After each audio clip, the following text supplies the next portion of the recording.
Quorum is present. Members, today we will hear a number of bills. We'll start with Senate File 3801 from Senator Putnam today. We also have Senate File 3802 from Senator Gustafson. We have Senate File 3417 from Senator Pah. And we have Senate File 3651 from Senator Draheim. And last but certainly not least, we have Senate Files 3664 and Senate File 3937 from me. As a reminder, for all the testifiers, you'll have 2 minutes to testify, and just so you know, I do time you. And when it's time for you to end, I'll gently step in and say, thank you for that wonderful testimony. This is for real. Because we have a number of bills to get through, and we always think it's important for you to build on each other's testimony as opposed to just repeating the same thing. Any questions before we get started? Seeing none, first up, we have Senator Putnam presenting Senate File 3801. And it looks like we already have Mahmoud Salam and Josh Avila at the testifiers table. So thank you so much for being here. When it's your time to speak, articulate or state your name for the record and correct me if I mispronounce your name in some way, and blame it on my head and not my heart, okay? All right, with that being said, Senator Putnam, it's always a pleasure to have you back in jobs. You know that we miss you over here, but you gave us a little something here, so you tried to win us over already. So thank you so much for being here. All right, Senator Putnam.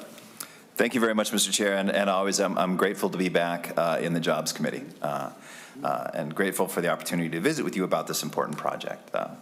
Mr. Chair and members, in my community, and I'm assuming in yours as well, two of the most in-demand careers that we're experiencing in the state of Minnesota right now are about construction and healthcare. I can't tell you how many conversations I've had with people in central Minnesota, throughout central Minnesota, in St. Cloud, talking about how hard it is to get people to work in these two career paths and to get the people in the positions where we know that they have their lives improved and our lives improved because they're doing this work.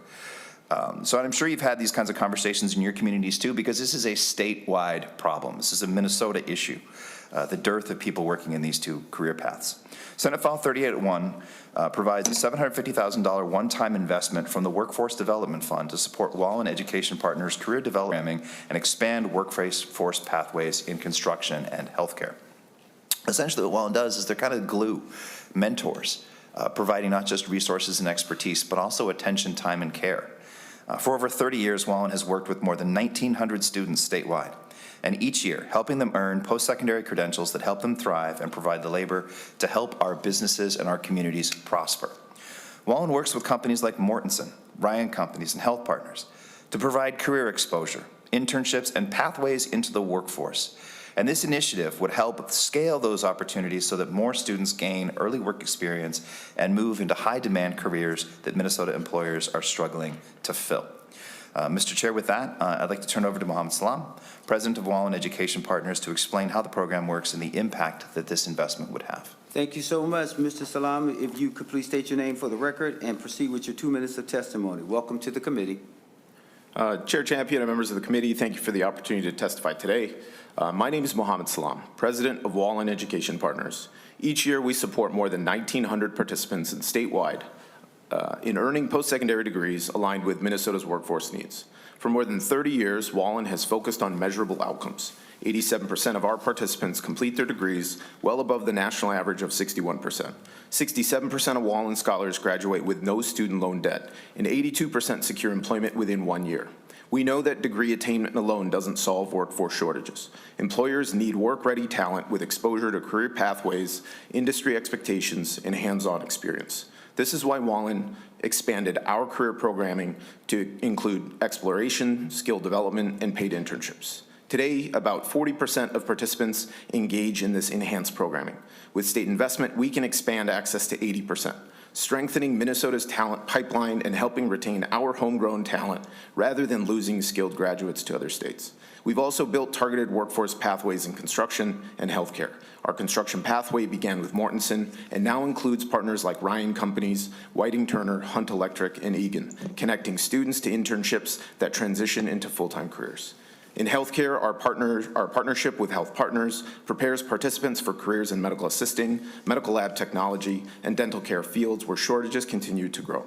We're requesting your support to expand this proven model by increasing access to structured career programming from 700 to 1,500 participants and growing our construction and healthcare career pathways with direct employment experience from 35 to 100 participants. We spent 20 years building a successful advising model. The need for our career work is great.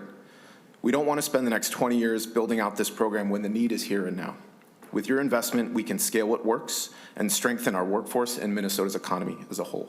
Thank you. Thank you so much. Appreciate that. Now, Mr. Villa, if you could state your name for the record and proceed with your testimony, that would be great. 2 minutes. Thank you.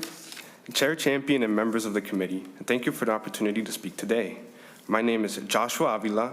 I'm a graduate from Highland Park Senior High School, and I'm currently a Wallin Scholar attending Century College, where I'll be graduating this spring with my degree in dental assisting. Through Wallin's Health Partners pathway, I've had the opportunity to gain hands-on experience while preparing for my career in healthcare. During my time in the program, I completed 2 paid internships with Health Partners, where I was able to apply what I'm learning in school directly in the clinical setting. Those experiences helped me build skills and gave me a much better understanding of what it's like to work in the dental field. I've also had a strong support from my Wallin advisor, Joel. We meet one-on-one, and he has been someone I can rely on as I navigate academics, career decisions, and even personal challenges. Having that support throughout college and during my internships gave me the confidence to keep moving forward in my dental career. I've also participated in Wallin's career preparation sessions and networking events. Before my Health Partners internship, I had never had a professional job. And those sessions helped me learn how to present myself professionally and feel more confident stepping into new environments. Because of these experiences, I'm graduating not only with a degree, but with the confidence and preparation to enter Minnesota's healthcare workforce. Thank you for supporting programs that create pathways for students like me to pursue careers in high-demand healthcare fields. Thank you. Thank you so very much for being here. Thank you both. Any questions? And before we go to your questions, I'll turn to our fiscal person to kind of tell us if they've ever had any support from this committee. Mr. Chair, no, there have not been any appropriations for this purpose. Thank you. And Senator Putnam, can you tell me why this committee, because it seems to be career development programs, and it looks like, you know, through a college and higher ed, and why here versus higher ed? Senator Putnam. Mr. Chair, I think that's a fantastic question. I think it's largely because of the deep relationships that Mr. Salam and Wallin has forged with employers, and that it's employer forward to a certain extent. Sure, it does exist in that space between higher ed and workforce development, but by that same logic, virtually everything in higher ed could be Jobs Committee, and everything in Jobs Committee could be in higher ed. So I do think that given how embedded they are with the employers, that this is an appropriate place to make this ask. And Mr. Salam, can you tell me, for the $750,000, what will that get this committee? Yeah, absolutely. The focus of this program is to support enhanced career services.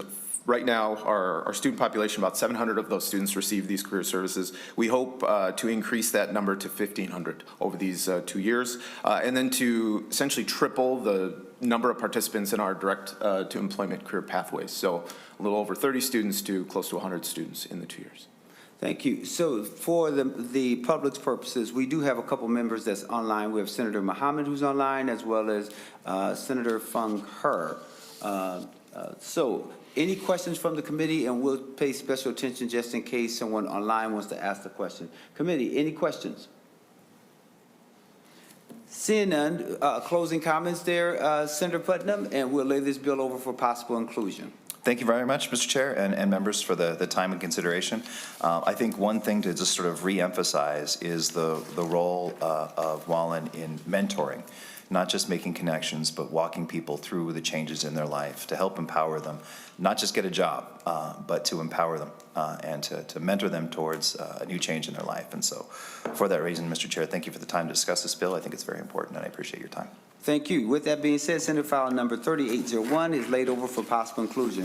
Members, we'll have a small change in the order of the bills. I'm now going to Senate File number 3651, which is Senator Draheim's bill. He's going to come to the table, and his testifier is Dr. Richard Ash, who is the CEO of United Hospitals. And we wanted to make sure that we could give Dr. Ash an opportunity to speak and then get back to his work. We sincerely appreciate it. All right, Senator Draheim, to your bill. Thank you, Chair. I think Senator Putnam lowered the chair on purpose here.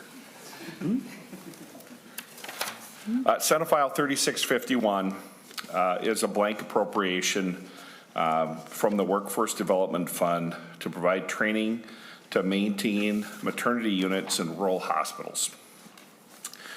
And members, I think in your packet, there should be an NPR article. It's online too. There's an attachment to it for those of you online, I guess, can click on that and look at that article. Just kind of discussing the why.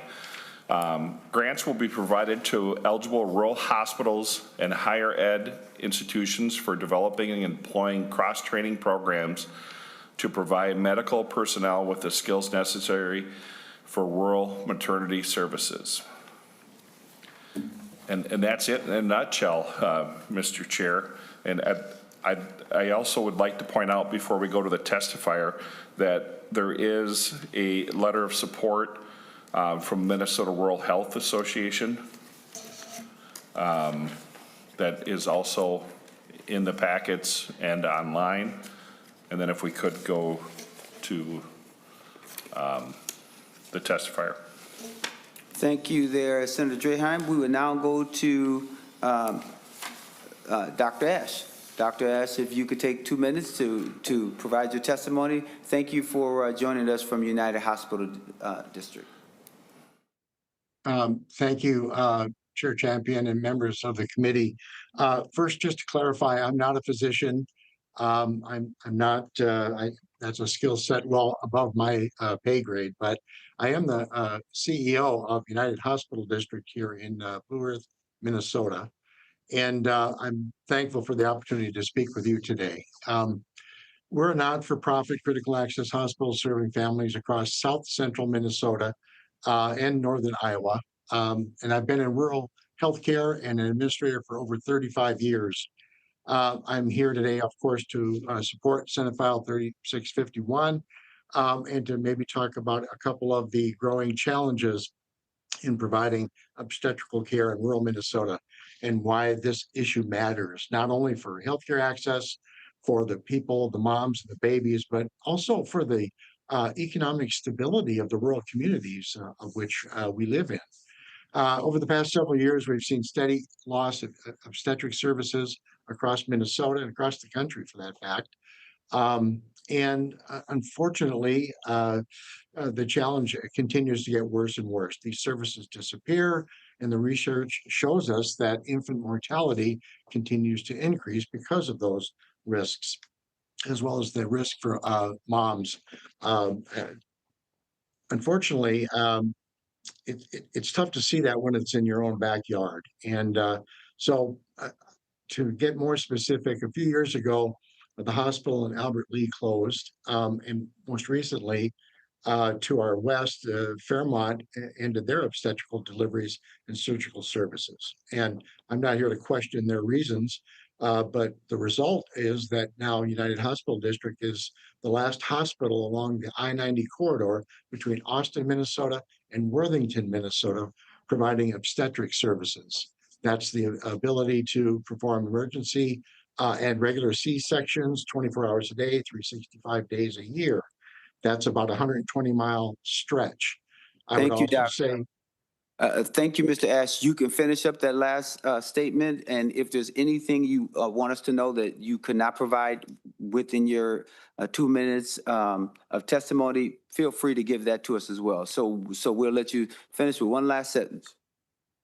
Well, okay, I guess what I'll close then is, babies don't schedule their arrival between 8 a.m. and 5 p.m. and rural hospitals need to be ready every minute of the day. And access to maternity care is not only a healthcare issue, but it's an economic development issue. So anything that this committee and our legislators can do to help keep rural healthcare viable and in the community is extremely important. Thank you. Thank you. Thank you so very much. Senator Draheim, one question. With this grant, you say that it's to provide training to maintain maternity units in rural hospitals. So can you give me a little more to help me understand how that would be workforce and who would get the training in order to maintain maternity units in rural hospitals? Senator Draheim. Thank you, Chair Champion. Great question. I think we have become specialized in our medical field, and the big hospitals, and I spent all last week in either urgent care, 4 times in urgent care with a family member, and then 1 time in the emergency room. And I sat there in the emergency room for 3 hours before we got in. And everybody's working really hard. And that was in Mankato. Mankato is kind of a hub. But in these rural areas, there really isn't a lot of bodies. There's just not a lot of people. So to me, we need to probably cross-train or maybe have some more continuing ed type training for some of these trained medical support staff to help out in deliveries. As you heard from Mr. Ash, they're open 365 days a week. And I've heard story after story of people waiting almost a full day to get a hospital bed in Mankato. Mankato is the center hub of South Central Minnesota. And the reason they can't get a bed is they don't have enough staff with the right qualifications. Well, when a baby's coming, you don't really worry about the qualifications as much. You got to do what you got to do, because when that baby's coming, the baby's coming. So what I hope this can do, and I hope one of the other senators that are going to be here next year will take this idea and keep it going, because I think it's really important. And that's a hint. So just one other comment real quick. On this letter from Minnesota Rural Health Association, just to read it real quick, it says Senate File 3651 addresses these realities by supporting exactly the kinds of training and cross-training initiatives rural facilities need. And that is in the 4th paragraph. And then on the 5th paragraph, it starts out, for Minnesota families, the stakes could not be higher. When a rural maternity unit closes, the risk of emergencies increase and the access deteriorates. And it goes on. So it's just one of those things where you make the most of what you have. And I think with just a little extra training, I think a program like this could help hopefully save a baby's life or a mother's life, when it's critical to get that support and the help. So that's my vision with this bill. I know targets aren't here yet, Chair, but hopefully we can find some resources to fund such a program. Thank you. And before I go to Senator Pott, I'm going to Mr. Mumm, who can give us a financial picture really quick. Mr. Chair and members, there were no direct appropriations for this purpose within the last 3 biennia. Thank you. We'll go to Senator Gustafson. Thank you, Mr. Chair. And I think the headline there is that Senator Draheim is looking forward to me coming back next session. So we'll lead with that. I just wanted to say, when I had my second daughter, we lived in Chaska area, and we had a birth, regular doctor and all of that. I went into labor and I called the ER like you're supposed to, and I said, I'm coming in. And they said, we don't have any beds. And so then they referred us to another hospital, and we called there, and they said, nope, we don't have any beds. And we had to drive like 45 minutes away to a hospital we'd never been to in Burnsville, and they only had one bed left. So either Minnesota is full of a bunch of people with July 9th birthdays, or we have a problem with not enough staff at hospitals. And this was a while ago, obviously, but I appreciate this, especially in the maternity ward. We need more support in those areas. If you have room for a co-author, I'd love to join it, but I appreciate your work. Thank you. Thank you. Did you want to comment, or can I go to Senator Pop? You can go to Senator Pop. All right, and right before I go to Senator Pop, just know that it is in your packet, a news article that says Blue Earth Hospital offers hope amid nationwide rural maternity ward closures. So Senator Pop. Thank you, Chair Champion, and thank you, Senator Draheim, for bringing this bill forward. I cannot imagine what families in rural areas do and just the barriers to try and get health care. We were on a capital investment tour the last 2 years, and we visited a couple of hospitals where the same exact issue came up. It's really hard to imagine that a woman who is pregnant is going to drive 1 to 2 hours, sometimes 3 hours, just to get maternity care. As someone who's had 5 children, when you're 7 to 9 months pregnant, you don't want to be behind that wheel for the littlest time as possible. It is uncomfortable to sit down and drive for hours on end. And for women to try and get care, and oftentimes we drive ourselves to our appointments. So that's really hard to imagine. And then if you were to go into labor, trying to figure out how to get there in the most efficient time when the closest hospital is 1 to 2 hours away. This is something that's really important, absolutely important, and we should care about this issue so that rural hospitals and rural Minnesotans get the same type of care that we would expect metro people do and access as well. So I too want to join Senator Gustafson saying I want to be a co-author.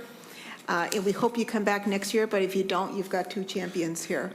And we hope we fund this year so we don't have to worry about coming back next year.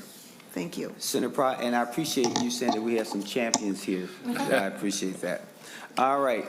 Any other questions for Senator Draheim or the testifier before we lay this bill on the table for possible inclusion?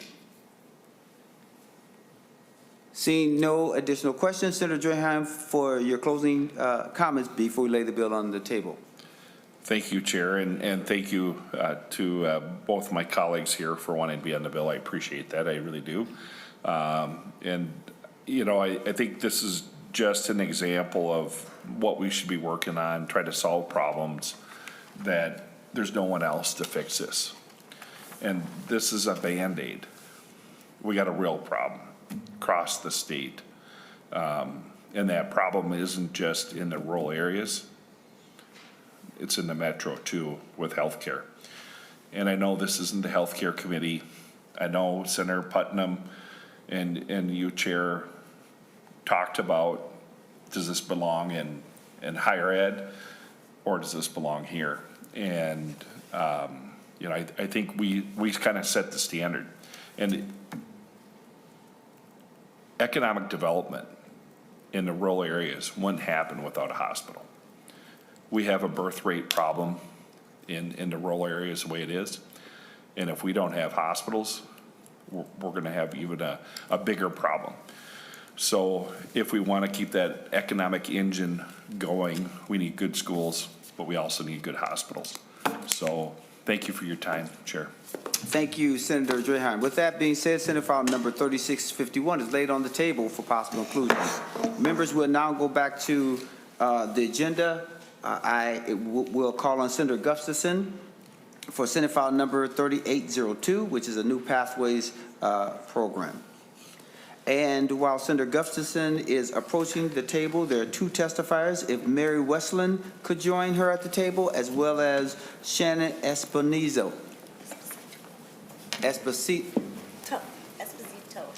Esposito. Yep. There it is. Got it. Thank you so very much. All right. Senator Gustafson, to your Senate file number 3802. Thank you, Mr. Chair. Thank you, committee members. New Pathways has served families with children experiencing homelessness in central Minnesota for 26 years, providing shelter and support to help families regain stability. New Pathways provides direct workforce support to help parents successfully enter and remain in the workforce. Services include resume development, mock interviews, career and skill assessments, and practical support such as interview clothing, work attire, and essential items like work boots. The program also helps families addressing key barriers to employment by assisting with transportation and access to child care.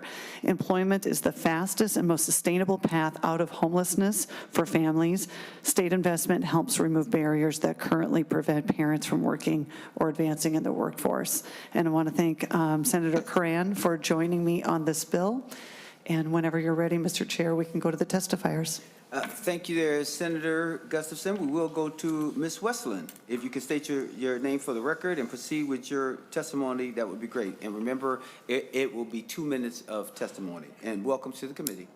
Thank you so much, Mr. Chairman and members of the committee. I really appreciate this opportunity. My name is Mary Westland, and I serve as the Executive Director of New Pathways Incorporated.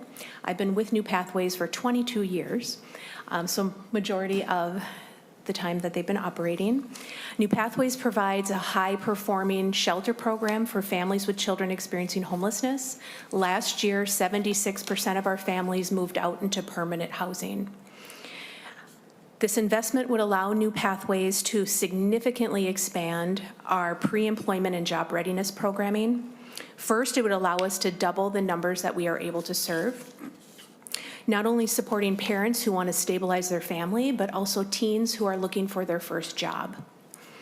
Second, it would allow us to provide more individualized employment support.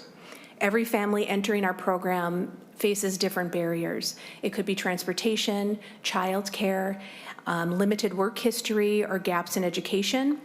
And our approach is to focus on tailored employment planning, meeting each parent and young person where they are at, and help them build a realistic pathway to employment. Third, this funding would help strengthen the connection between stable housing and workforce participation. When families have a safe place to stay and consistent support, parents are far more secure in their employment. Ultimately, this investment helps families move from homelessness to stability and self-sufficiency. It helps parents re-enter the workforce, help young people gain their first work experience, and ensure that Minnesota children grow up seeing an opportunity to growth. For many of the families we serve, the difference between homelessness and stability is not a willingness to work. It's having the support and opportunity to succeed. Thank you so very much. Do you have one last sentence before, or was that the end? That's the end. Oh, that was pretty good. Let me just say that. I'm going to Ms. Esposito. And if I got your last name wrong, correct me for the record, state your name for the record. My name is Shannon Esposito. Mr. Chairman and the members of the committee, thank you for your time and the Can you pull that mic closer to you, please? Thank you so much. We know that you have something important to say, and we want to hear it. Would you like me to start over? Yes. Okay. Mr. Chairman and members of the committee, thank you for your time and the opportunity to testify. My name is Shannon Esposito, and I am a former family of New Pathways. I'm here to testify how great New Pathways is. New Pathways supported me by setting and achieving weekly goals, accountability, budgeting, encouraging me to save money, helping me prepare for my interview, and making sure I had the support to be successful in my employment. When I was thinking about trying a new field, staff gave me the encouragement to try it out, and now I think it's a career for me. They helped me and gave me support while I healed from significant injuries so I gained employment. They made me feel like I can do this, and I still am. I am still working in the field, which I was encouraged to do. Because of my employment, I am now able to provide a stable living for me and my 3 kiddos. Because of my job, I am able to provide a vacation for my kids, which I never thought I was able to do. My daughter can now do the Princeton Ambassador Program. I have 2 sons that are now in adaptive bowling at school as well because of my job. My son, who is 16, now has a job as well due to me having the resources I was provided by New Pathways. With that being said, thank you, New Pathways, for always having my back and pushing me to be a better me. Thank you for your time. Thank you so very much for being here. All right, committee, any questions for the testifiers or Senator Gustafson? Anyone online? Mr. Mum, you want to give us some background on the financial before I go to Senator Pratt? Mr. Chair and members, I have not found any appropriations for to New Pathways within the last 3 biennia. Thank you so very much. Senator Pratt, for your questions. Thank you, Mr. Chair. Maybe more of a comment, and that is, as you'll recall, last year we got a legislative auditor report on the adult pathways, and as part of this process, I'd like to see the department come forward and at some point in time and tell us what they've done in order to prevent the lack of reporting and oversight that they've had on these type of programs. Probably before you put together your bill. Nothing against this program specifically, but just in general, we've seen problems with the administration. Thank you, Senator Pratt. We will certainly do that. Any other questions for Senator Gustafson or any of the testifiers?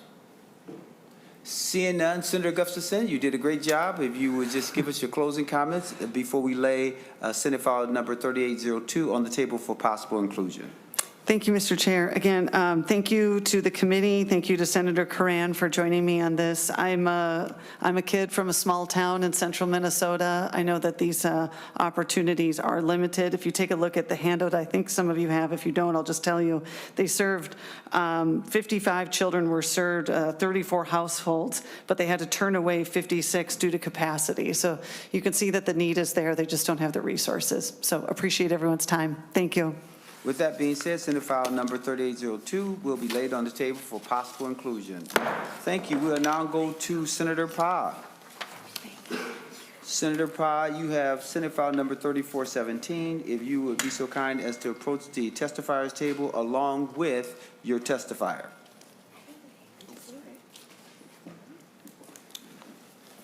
And Senator Pye, seeing that you are getting organized there, I understand that you have an A1 amendment. Would you like to handle that at this time before you start, or how would you like to go forward? Chair Champion, that would be great.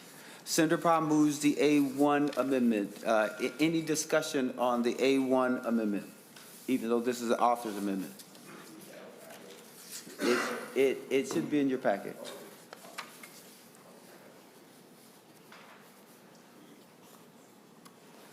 All right, this is in order to get the bill in the shape that the author wants. All in favor say aye. Aye. All those opposed say no. The motion prevails and the A1 is adopted. Now, with that being said, Senator Pye. Thank you, Chair Champion and members. Thank you for the opportunity to present my bill as SF 3417. This bill provides a grant to SEWA to advance economic empowerment to our API communities. This funding is so important and will support employment services, job training, and career development programs that will help individuals, particularly women and youth. This is to help them gain skills and opportunities that they need to succeed. As we all know, people need the tools to be able to build the skills in order to access good jobs, and this is a program that does that. This will allow us to be able to strengthen families, strengthen communities, and strengthen our economy. Members, I request your support on this. Chair Champion, I do have one testifier with me. Thank you there, Senator Pye. All right. We will now go to your testifier. There'll be Angelique Cameron, and if I mispronounce your name in any way, please correct me and state your name for the record, and welcome to the committee. Yes, Thank you, Mr. Chair and members of the committee. My name is Anjali Cameron, and I'm CEO of SEWA-AIFW. Founded in 2004, SEWA remains the only direct service provider dedicated to the South Asian community, the second largest API population in Minnesota. Although we are experts in serving this community, we strive to serve all Minnesotans whose needs align with our specialized service model. Our approach at SEWA is to match families with career pathways that ensure long-term financial stability and economic contributions to our state. Our career training operates through 3 specialized pillars. We prioritize Minnesota's high-demand sectors like health services, long-term care, and technology through innovative programs like our new MedTech soldering certificate training program. For those facing extreme barriers, employment can act as a safety net, such as our domestic violence survivors. We provide focused vocational support, providing a bridge to independence when traditional working environments are not yet achievable. Finally, we prepare future workforce through our programs like Hustle Boot Camp for high school and college students, focused on career readiness through soft skills and real-world problem solving. We also have a coding class for students who are otherwise missing out on critical STEM skill sets. Our secret sauce at SEWA is that makes us so successful is 1, community buy-in, and 2, comprehensive wraparound services. We provide 24-hour crisis management, childcare and transportation support, mental health, and multi-generational assistance. This efficient service delivery model eliminates a complicated web of referrals and reduces a drain on public resources. In your packets, you'll find a lot of information on our interdisciplinary approach to services, as well as our most successful program, Karuna Women Lead, where career readiness includes fundamental skills like financial and digital literacy and behind-the-wheel training so that participants can successfully enter the workforce with a mentor to help guide them. Senate File 3417 supports this family-centered workforce development model that is a hallmark of SEWA programming. Thank you for the opportunity to share just a few examples of our work at SEWA. Thank you. To the testifier, a couple questions. How long has this program been in existence, number 1? Number 2, it sounds like the program has been successful, and if so, why do you need resources from the state? And my third question will be, how many people will be served by this appropriation?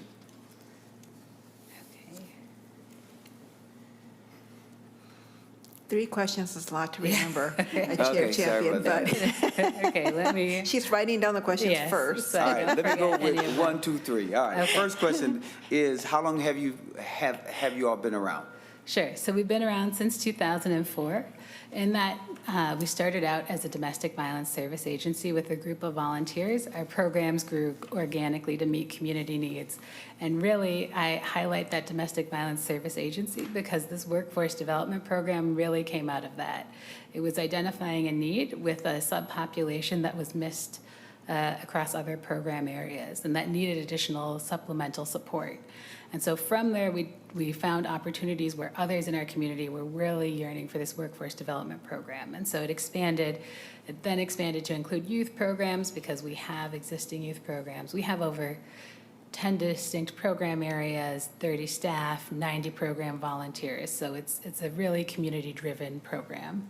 And how has it been funded in the past? Because it looks like you all have been around for 22 years. Yeah, so we operate through a number of different funding streams. So we receive state, federal, and local funding. For our workforce development program, we have a mix of philanthropic and state funding to be able to provide the services. That comes from different program areas. So specifically, if we're providing supports to refugees, that can come from our refugee resettlement program out of the Department of Human Services. So it really depends on the program area. We also receive some philanthropic support for some of our women entrepreneur programs. And to the testifier, if when you speak, if you could keep your voice up because it tapers Sure, off and sorry. then it's hard for me to hear you and then I'm doing this right here, okay? absolutely. Question, how many will be served by the requested appropriation? So we're estimating, right now, we have 110 people in our workforce development program just in 2025.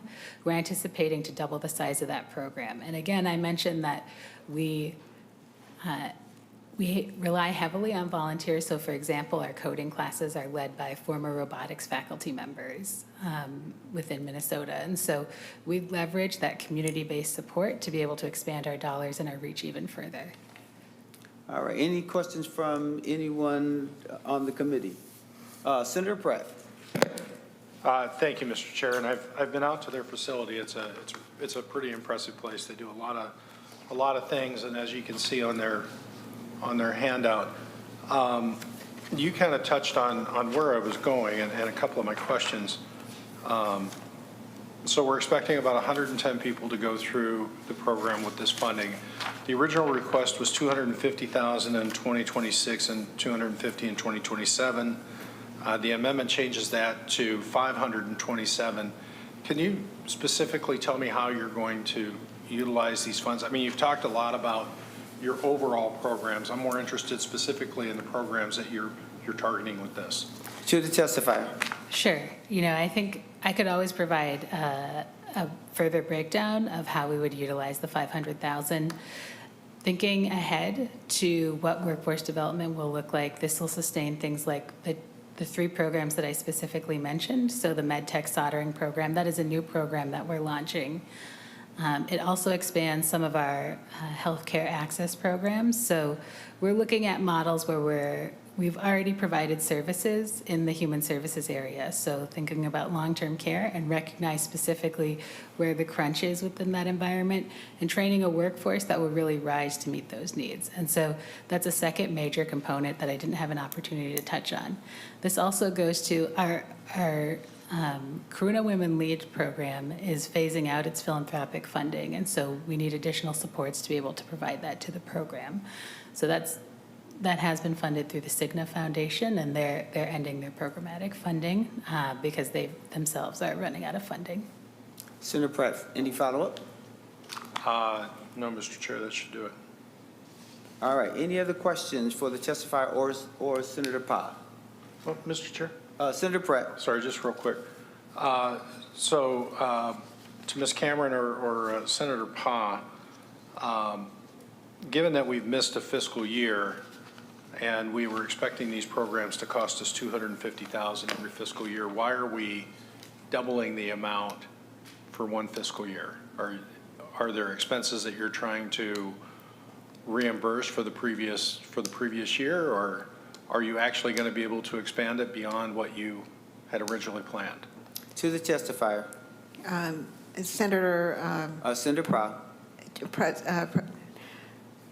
I was going to call you President Champion. Yes, Chair Champion, Senator Pratt, thank you for that question. We did have a discussion about that in that amendment, and I would like Ms. Cameron to answer that, but we did have that discussion, so thank you for that question. To the testifier. Yeah, absolutely. So the goal here is to expand the program to serve as many Minnesotans as we possibly can. And so part of that is that we don't want to miss out on the opportunity to provide those supports, especially at a critical moment where we're experiencing some economic hardship in the state. And so that led to the decision that those additional funds were needed in this fiscal year. Senator Pratt, any follow-up? Nope. All right. Any other questions for Senator Powell or her testifier before we lay Senate file number 3417 on the table for possible inclusion? Seeing none, Senator Powell, your closing comments. Thank you, Chair Champion, for hearing this bill. I appreciate it. I appreciate all of your support in this, as we know that programs like what SEWA provides is very critical in our community. They've been a part of our community for over 22 years.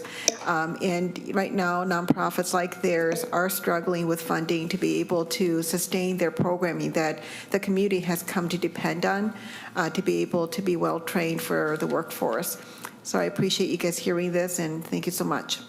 With that being said, Senate file number 3417 will be laid on the table for possible inclusion. Senator Gustafson is coming over to take over.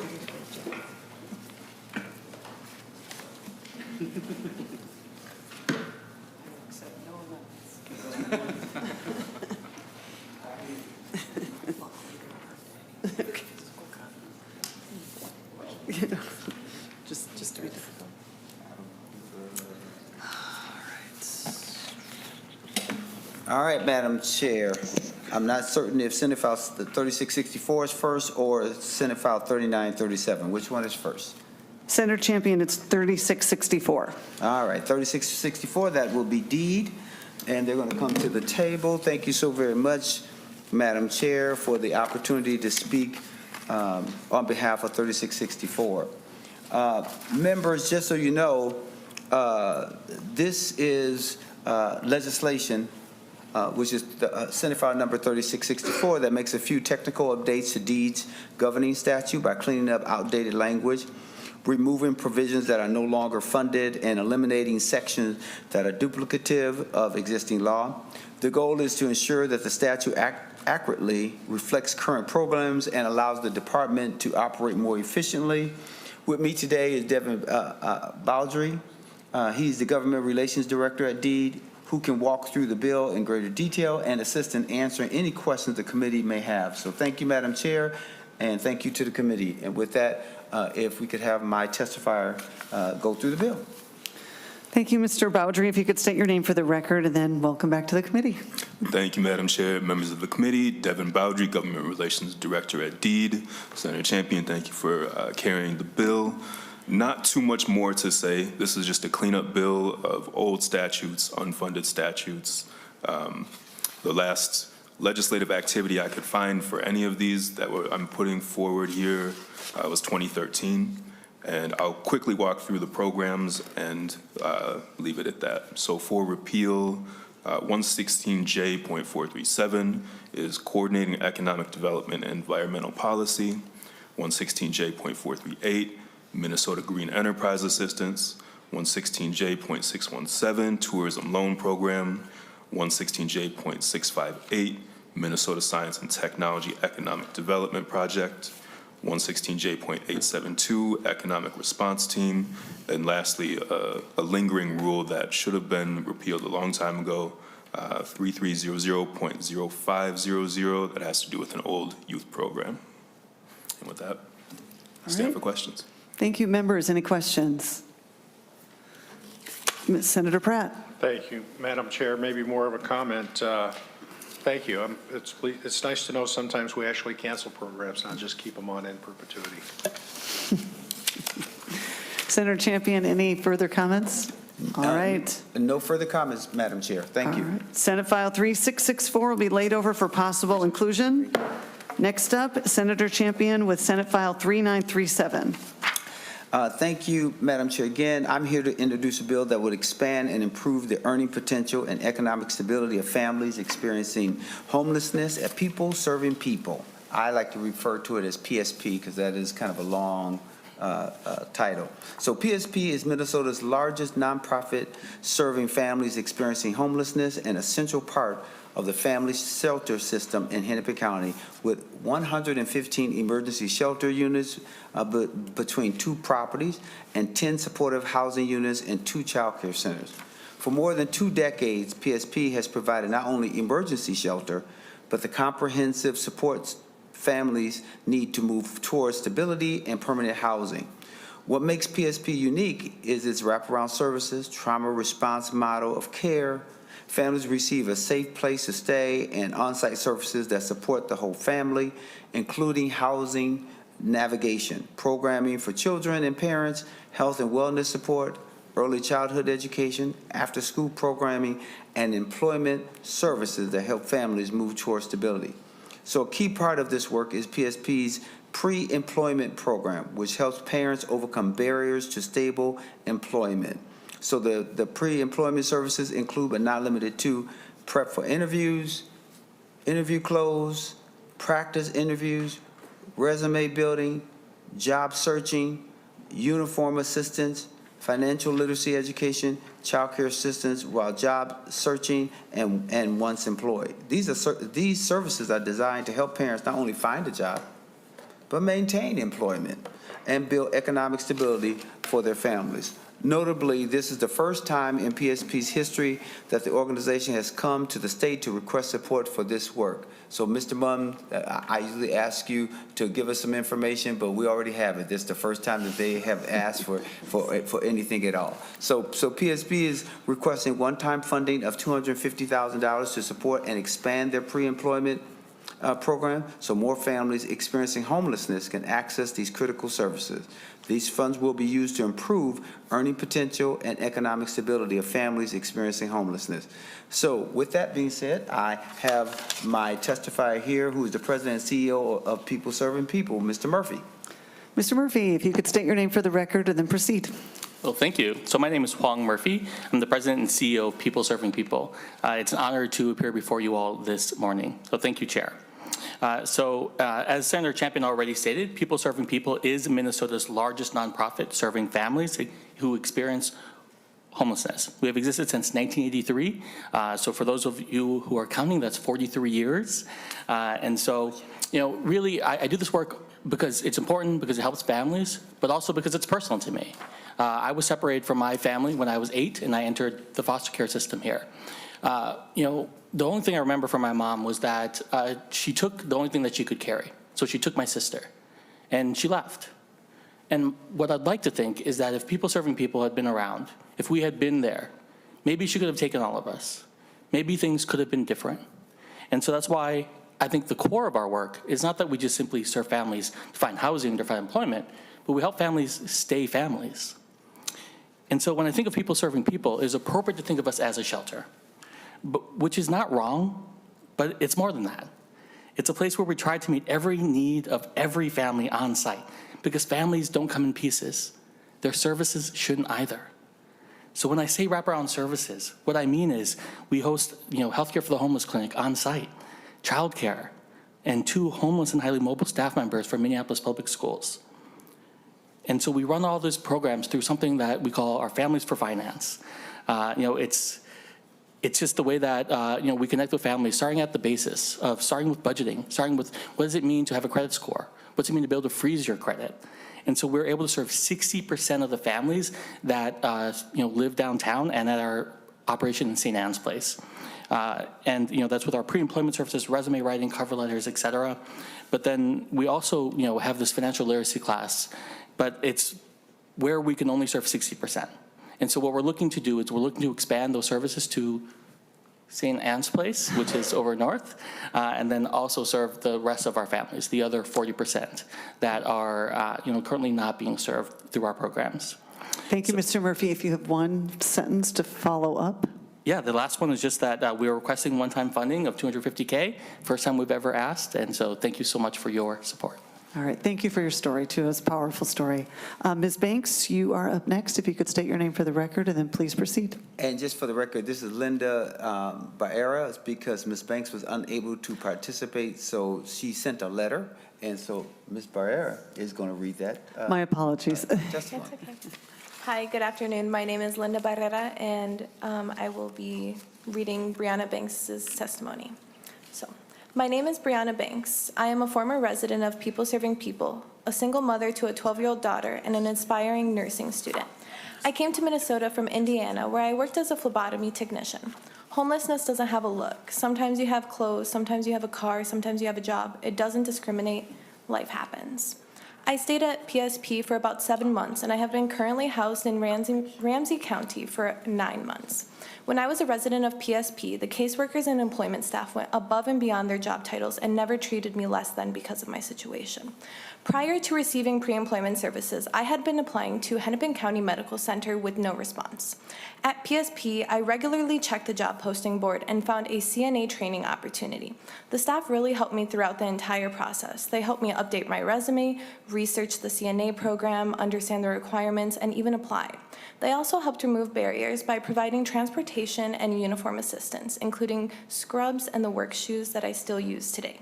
Any barrier I had, they assisted me through it. After receiving PSP's pre-employment services, Hennepin County Medical Center responded to my resume within 2 days. I completed the CNA training and started working at HCMC at Fairview Riverside, where when I first started, I was a CNA technician. Today, I am the shift leader. I have been employed there for about 8 months, and it will be a year this July, and I love my job. I also participated in PSP's Family for Finance program, where I took financial literacy courses and saved $1,700, which PSP matched. This helped me and my daughter move into stable housing. People Serving People helped me succeed. Because of their support, I was able to complete CNA training, build a career in healthcare, and create stability for my family. Please pass SF 3937, and thank you all so much for your time. With 3 seconds to spare, thank you so much. Members, any questions? Senator Pa. Thank you, Chair Gustafson. Senator Champion, thank you for bringing this bill forward. I just want to say, Mr. Murphy, that People Serving People is very lucky to have you as their president and CEO. Thank you for sharing your story, because I hear stories like what you're talking about with families over and over and over again, about how we had programs in place that would help families stay together, would help people who fall into situations where they need help for a time in their life so that they can be up on their feet, they can keep their families and their children together with their parents. They can create a home for themselves and a stable career. I just want to say that your story that you shared is like many Minnesotan families that are impacted by programs like yours. And what a great organization you guys have and the good work that you do.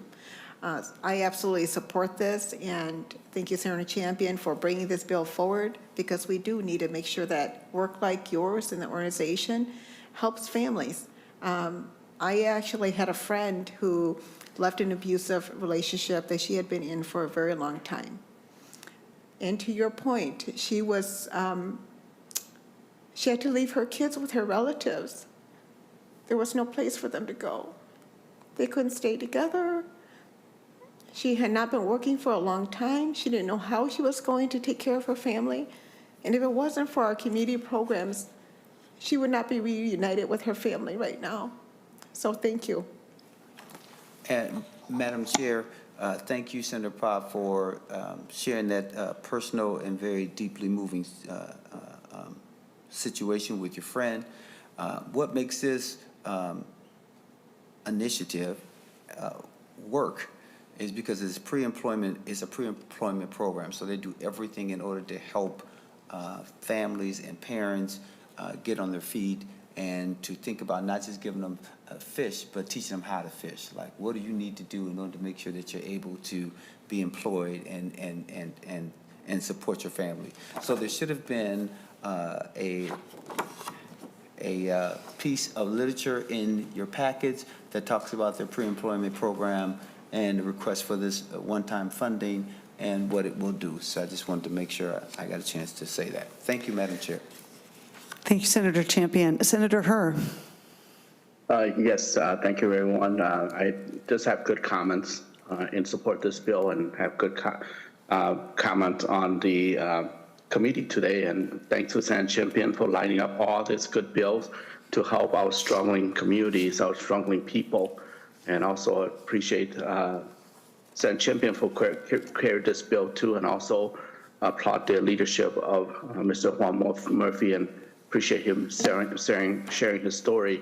You know, as every day go by, it may be a good day for us, but those who are in a tougher predicament in life find it impossible to leave their hardship, even though they try. And you know, having a little confidence or having help in a mock job interview and all that would really go a long way. You know, I can identify myself, you know, trying hard for a good interview, but still struggling and may not be hired. You know, so that's, and I'm on the normal range, but those who are having tougher predicament in life will even be face much challenge. And appreciate the hard work of Mr. Juan Murphy and also PHP.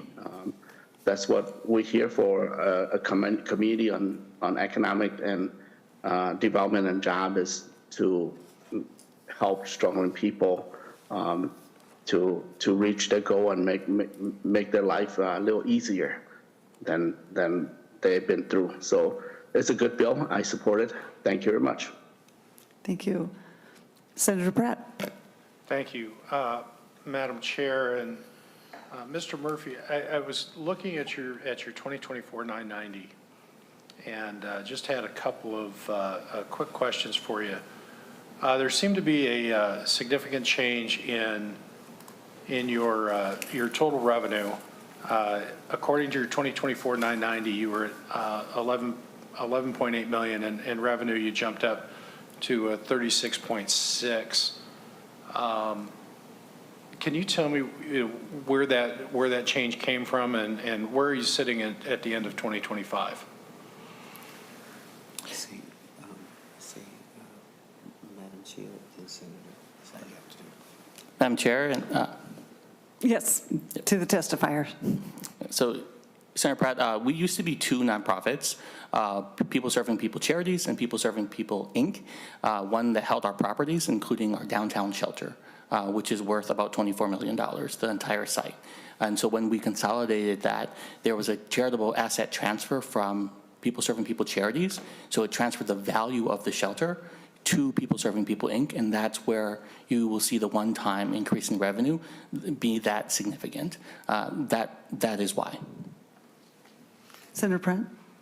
Thank you, Madam Chair. And so can you tell me it looks like if this is combined then, and both years are, it looks like both years are combined, because when I went out to your 2023 filing, it was closer to 5 million that I actually found listed. So it looks like you got 6 million from the other entity that came in to gross you up to 11, but it doesn't really tell me why we saw the huge increase between 2023 and 24 and where you're going to be at in 25. Mr. Murphy. Yep, Madam Chair. So through the consolidation, there was always movements of our finances between the two entities. The money would first go to charities through our fundraising and then be transferred over to Inc. for use. So that's where you'll see the year-to-year transfers going all the way back to our first 990. But then it was the biggest transfer was when we transferred all the assets, all the bank accounts, everything, and then closed the charities account. That's why if you look for the charities 990, you will not see one exist. So this will be the last year that we have filed a 990 for charities, because it will be the last year that we had anything left in it. But to account for where we are at now, we're about $18 million in size every year over year, and that will be reflected in our 990s. Senator Pratt. Well, thank you, Madam Chair. And I'm not really sure I quite understand the answer, because if I look at the total revenues on the 990 on the 2023 statement that was filed, thinking this is probably this is okay. So this is charities, and okay. So what you're saying is that there was about 5 million that came over from charities, which is fine. You were running at 11 million for Inc. Another 5 million takes you up to 16, but you still saw a $27 million increase in revenues, and I'm still trying to figure out what were the main drivers. If I go back and I look at your charities filing from 2023, okay, and I add that back to Inc., you still saw a significant rise in income. I'm trying to figure out why you saw that significant rise in income. And because I'm trying to figure out, given, if you're having that much success in fundraising, and most of the big numbers are redacted in the 990, I'm trying to figure out where, most of this is coming from. So presuming that the 2024 shows the consolidation, is that a fair statement? Mr. Murphy. Yeah, so what 2024 will also show, and I should have mentioned due to some of the confusion with the two entities, is that Haven Housing also closed. So Haven Housing was another nonprofit.